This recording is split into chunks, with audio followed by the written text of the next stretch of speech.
Alright, so this is the Aggie Criterium at Lamb Park. It was super crazy windy and cold out there that day.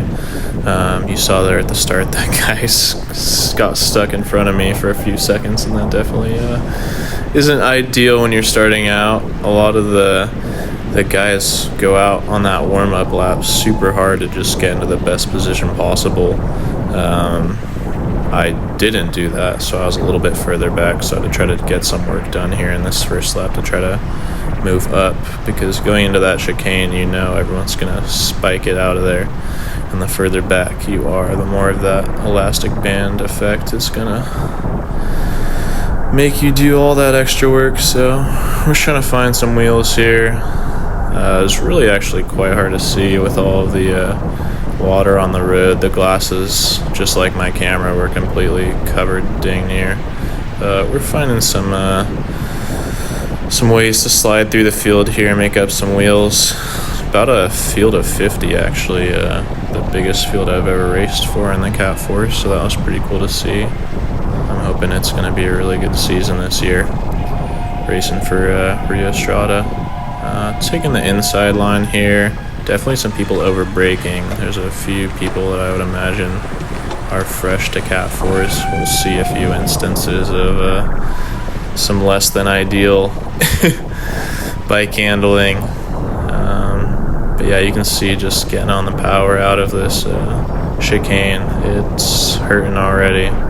The first lap, I think we averaged about 350 watts, which is a bit above my threshold, shall we say.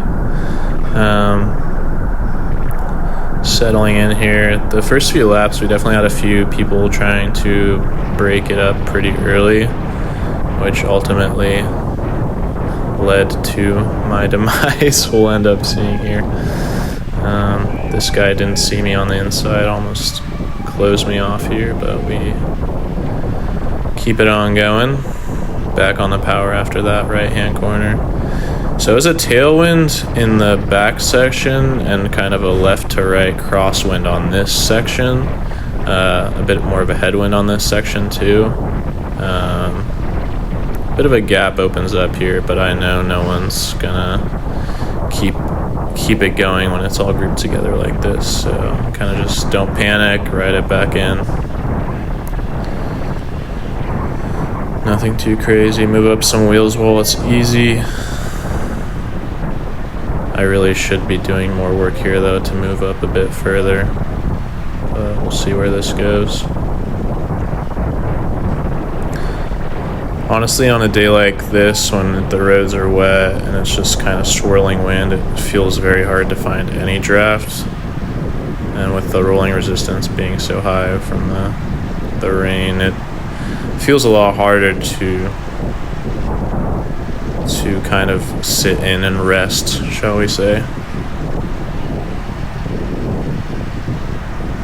think everyone was a bit nervous first race of the season. Super slick roads. Going into that chicane again here. Got the Mike Spikes guy moving up on the left. People are fighting, try to get on this wheel. So it's tough because you want to be on the inside to go outside inside through the chicane, but if you want to move up before the chicane, you have to move up on this left side here.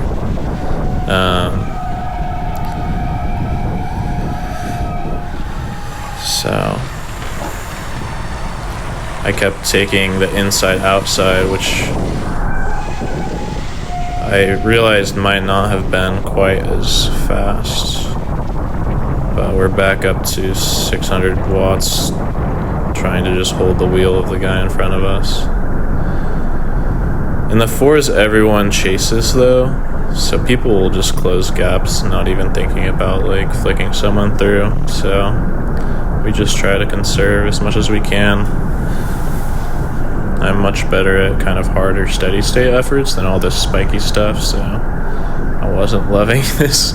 This race course isn't the best for me. I do much better with faster, less breaking courses. You can hear all the wheels in the audio here, how much people are braking here. And they squeak like crazy. So, about mid-pack here.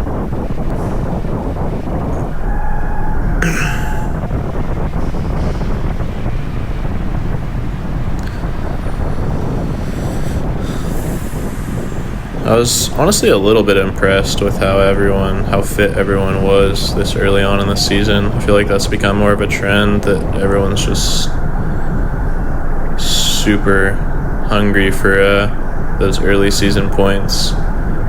Like I said, I've never been in a field this big before, ever, in the fours. So I think it's starting to cool down a little bit on this lap, but the attacks were going kind of left and right these first few laps. Heart rate's really high for me. We'll see later. I get up into the 180s, and that's when I know I'm really kind of toast.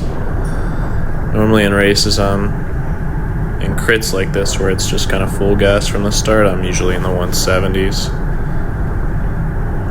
So you can see a lot of guys are wearing shorts. I opted in for full leggings, and I think that might have not been the best idea, just because you actually kind of just get soaked and you're carrying all that extra water weight in the legs.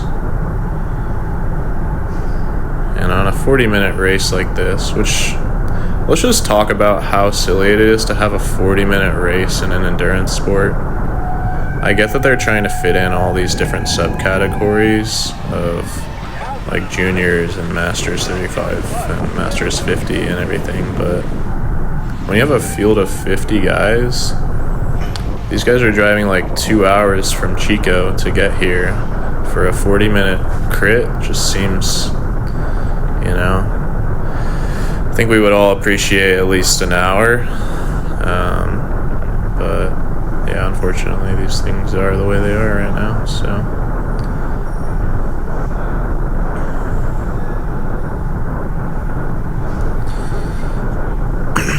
finally moving up some wheels. After the chicane you can move up a bit, because it usually tends to slow down a bit and stall before this right hand back towards the finish.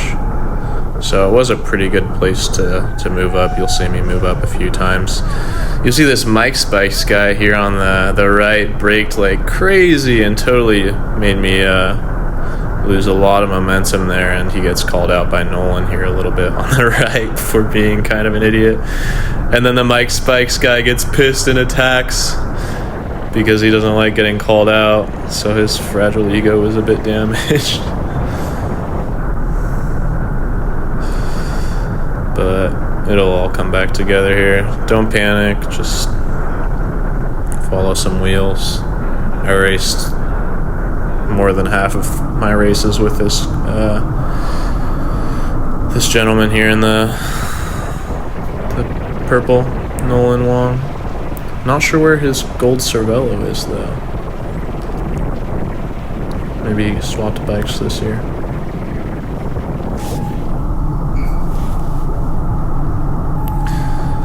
As you can see, conditions are not getting any better. Sorry about the quality, but there's not much you can do when you're racing two hands, death grip on your drops. Can't exactly clean the camera off. So everything's back together. Not even 10 minutes in, I'm already into 180 beats per minute. We actually averaged really fast, I think 23, 24 miles an hour, which during the wet and the rain, with how much we're braking through the chicane, I was really surprised how fast we were going here. But I think just the nature of the course incentivizes everyone to try to get to the front because of that yo-yo effect that you see every time out of these corners.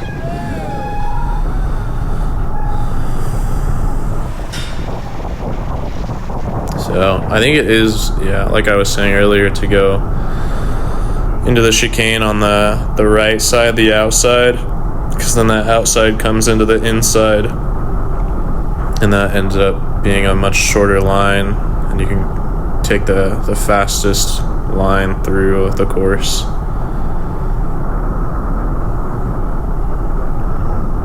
We got Eastwar over here on the right. Going backwards by the looks of it. Tough day out there. It's just... Hopefully he found some wheels to slot back into.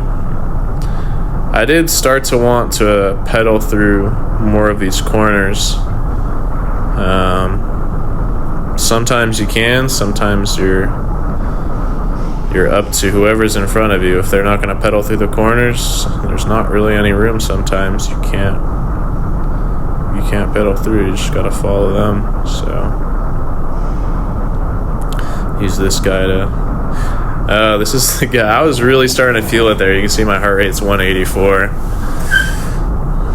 I'm on the wheel. And then he starts smashing a bit more. I don't panic, but geez, we're doing 500 watts here for another 10 seconds. I eventually close it down because he catches back up.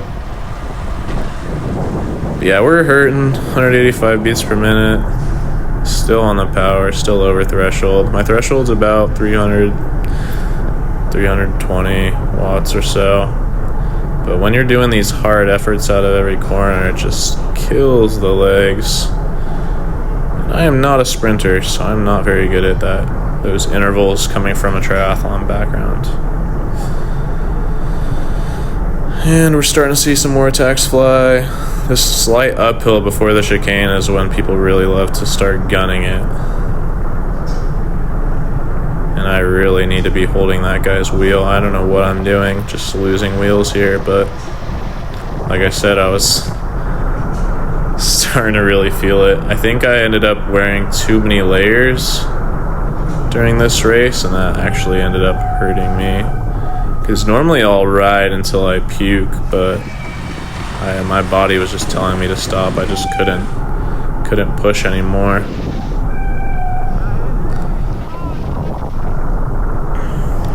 So you can see the lines people are taking are kind of all over the place. We gotta get on that wheel, Keegan. Come on. There we go. Get on that wheel. If you can, try to leave space to move up. It sucks kind of locking yourself in if you overlap your front wheel with the guy in front of you, and you end up not being able to catch that freewheel that's moving up. Here we're going into that right hand corner where I want to pedal through, but looks like everyone's starting to get a little bit more comfortable here pedaling through these corners.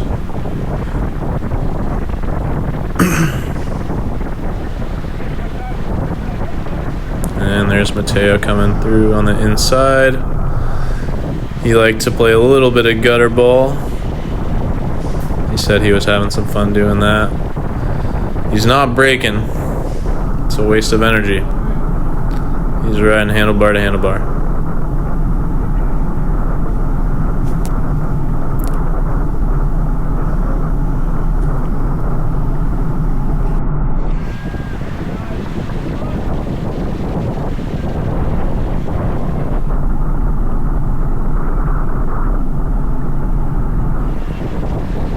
This whole course, essentially, the best place to pass is on the left side, but you do have to do a bit more work. But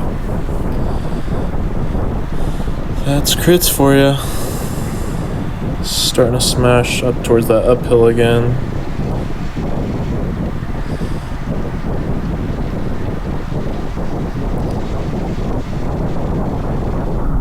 I wonder if there's a way to record these races in the rain without having all of this condensation on the lens. Can't think of anything, but shows, all considering, it's still pretty good quality for being in these kind of conditions.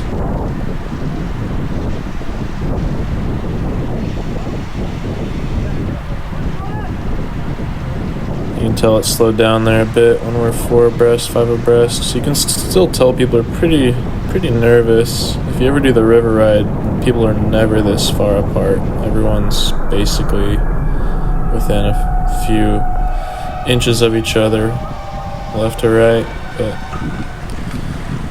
definitely a lot of different skill levels here in the Cat4 category in terms of bike handling. This is a good wheel for me to follow right here. If I can hold this guy. I let this guy from, is it a Davis guy? It's kind of hard to tell. If people will close gaps for you, say thank you and let them. As you can see here, I'm doing 500 watts in the draft. This guy is pretty small though.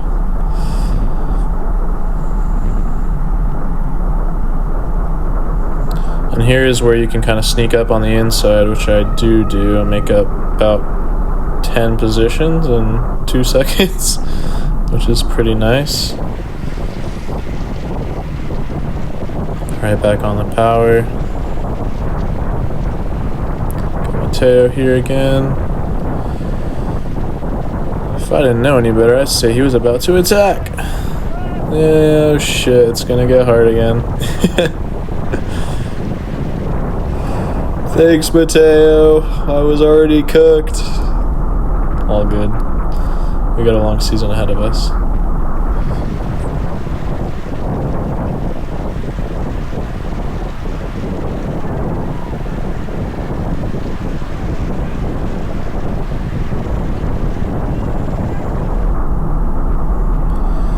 Going pretty quick here again. Everything's sped back up. We're doing 26, 27 miles an hour.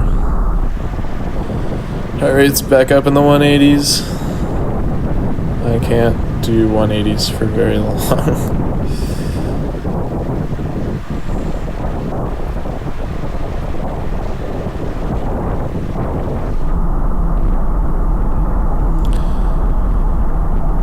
Moving up on the inside a little bit. It's so weird how all these gaps and spaces form, and I'm sure in the higher categories it's a lot harder to move up like this because people are going to hold a wheel much better. It's kind of fun though. And I'm just letting these wheels go into the chicane. But everyone hard brakes anyways, so you can see even if there's a big gap in front of me right here going into the chicane, I can just late brake and I'll be right on them.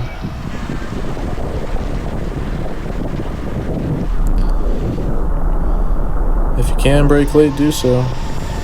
Here's this inside line, definitely a bit faster here. And that guy almost tried to take my front wheel out.